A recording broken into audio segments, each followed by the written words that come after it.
Hello everyone, আসসালামু আলাইকুম। আজকের ভিডিওতে আমরা যে কলেজটি সম্পর্কে আলোচনা করব সেটি হচ্ছে Dhaka commerce college.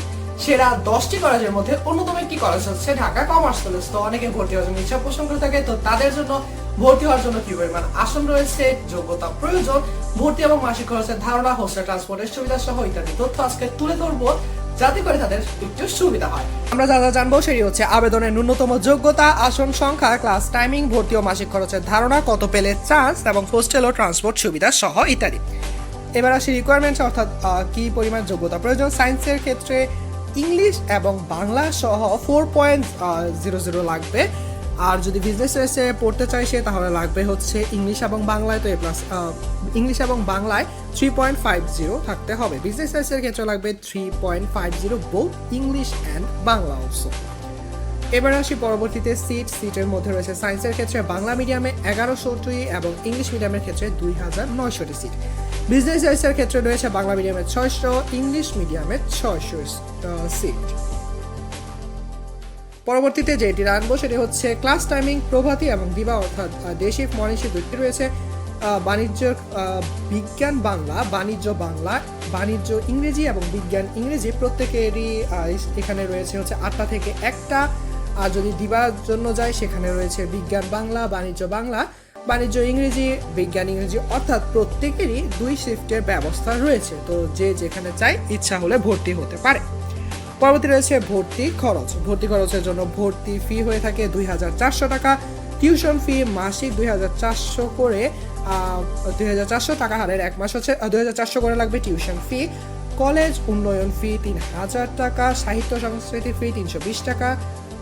Rover scout বা বিএনসিসির জন্য রয়েছে 155 টাকা। চিকিৎসা ফি 240 টাকা। পরিচয়পত্র 320 টাকা। প্রোগ্রেস রিপোর্ট কার্ড 165 টাকা। টোটাল 9000 টাকার মতো খরচ হয়ে থাকে। অভ্যন্তরীণ বার্ষিক প্রবেশ ফি বা সেশন চার্জ মোট 24,300 টাকা থেকে প্রারম্ভিক 9,000 টাকা বাদ দিয়ে অবশিষ্ট 15,300 টাকা টিউশন ফির সাথে 2 কিস্তিতে গ্রহণ করা হয়ে থাকে। তো মোটামুটি ধারণা পেয়ে গেলাম। পরবর্তী রয়েছে মাসিক খরচ। বেতন তো 2400 টাকা দেখেই আসলাম।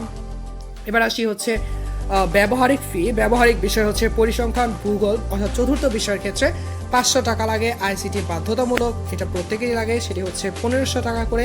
অভ্যন্তরীণ পরীক্ষার ফি যেটা হচ্ছে বাধ্যতামূলক, সেটার জন্য লাগবে 2900 টাকা। বিজ্ঞান শাখার জন্য বিজ্ঞানাগার ফি 4টি বিষয়ের প্রতি বছরই 2000 টাকা লাগবে, যার মধ্যে রয়েছে ফিজিক্স, কেমিস্ট্রি, বায়োলজি, ম্যাথ। বিশেষ দ্রষ্টব্য রয়েছে পর্ব ভিত্তিক বেতন নির্ধারণের সময়ের মধ্যে পরিশোধ না করলে দৈনিক 10 টাকা হারে জরিমানা দিতে হবে, অর্থাৎ যত দিন লেট করবে তত দিনের প্রতিদিনে 10 টাকা করে পড়বে।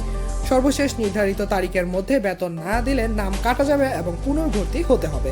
পুনর্ভর্তি ফি 1 মাসের বেতনের সমান। উপরে তারকা চিহ্ন ফি ছাড়া অন্যান্য ফি দ্বাদশ শ্রেণী প্রমোশন পাওয়ার পর সেশন ফি হিসাবে দিতে হবে। এবার আসি কত পেলে চান্স। কত পেলে চান্স এমন কোনো নির্দিষ্টতা নেই। এটি প্রতি বছর শিক্ষার্থীদের রেজাল্ট, নম্বর, আসন সংখ্যা, আবেদন ইত্যাদির উপর ভিত্তি করে পরিবর্তন করা হয়। তবে বিগত বছর ফলাফল বিশ্লেষণ করে দেখা যায় বিজ্ঞান বিভাগের ক্ষেত্রে জিপিএ 4.80 এর উপরের সম্ভাবনাটা একটু বেশি থাকে। বাণিজ্যের জন্য লাগে 4.70 এর উপরের সম্ভাবনাটা বেশি হবে।